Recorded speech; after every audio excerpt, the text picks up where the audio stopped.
It's that time of the week. It's Rail Talk Citation bestowing time. And we've got two horses this week to add to that honorific roll of Rail Talk Citations. And there's one that was just the absolute biggest no-brainer of a citation you could ever see in a million years. It's Our Time, who won by 17 3/4 lengths on Saturday at Saratoga. Son of Not This Time, trained by Tom Amoss. And I think I read that it's Double Down Stable. It's like their first horse, or their second horse to run, their first horse that they purchased. And that's a pretty auspicious way to start your ownership journey in this game. It ain't always that easy. I always tell West Point folks when they have like a first time out winner, I'm like, savor it, because it's usually not this easy. But I guess with the Not This Time, sometimes it is pretty easy. And this was such a devastating performance, not just because of how much he won, and it was on a Saturday where all eyes were on Saratoga, but the supposed fastest horse in the world was in the race. Hero Declared. The word was out. He was bet down to 3-4 favoritism, and I liked him too. He looked like an absolute monster on the track, and he broke sharp, and he went right out to the front. And you're thinking, okay, like this is going to be a tour de force from Hero Declared, and we'll see if anybody can suck up and run second and be impressive enough, in defeat.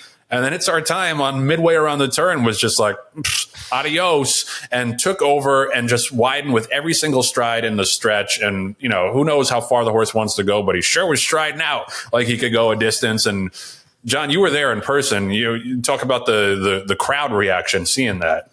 Oh, they were like aghast. I mean, just at how impressive the horse was. And like you said, I think the majority of the people who went were people who had win tickets on the other horse. I mean, because they were like, oh my God, what the hell? We heard that the fastest horse in the world was in this race. It wasn't the one I bet. It was the Not This Time called.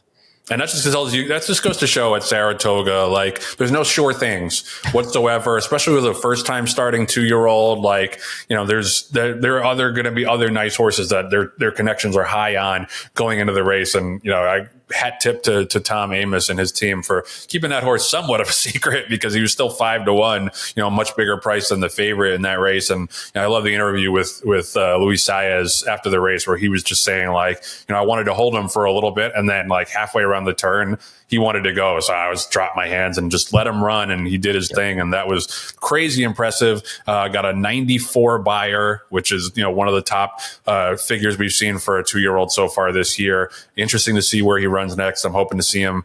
I don't know. Maybe I'm not hoping to see him in the Champagne, depending on who we have running. But from a fan standpoint, I wouldn't mind seeing him run in New York in the Champagne, because he was just devastating and impressive. So It's Our Time. No brainer Rail Talk Citation. I wanted to do one more.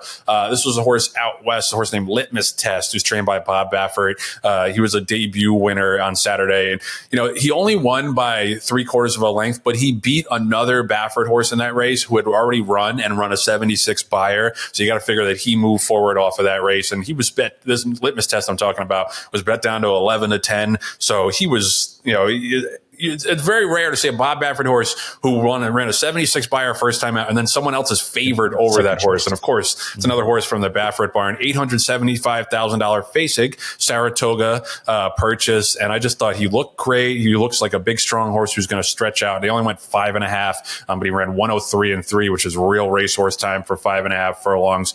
So I just wanted to add him to the list, because I don't know, he just seems like one of those horses that if he's able to do this big horse, if he's able to do this going 5.5 first time out against a really, really competitive, runner-up, I think there's good things ahead for Litmus Test. So this week's Rail Talk Citations, add them to the list, Patty and Julia. It's Our Time and Litmus Test, and we'll see how they do going forward. Some people would even say that we're comparing this colt to all other colts in the 2-year-old group. It would be a litmus test.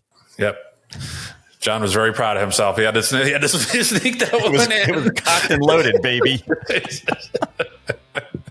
I saw his face. It was like the smile slowly creeping up across his face. That guy loves his puns. I just want to make sure that I'm listening to you. Every word, buddy. Can't say the same.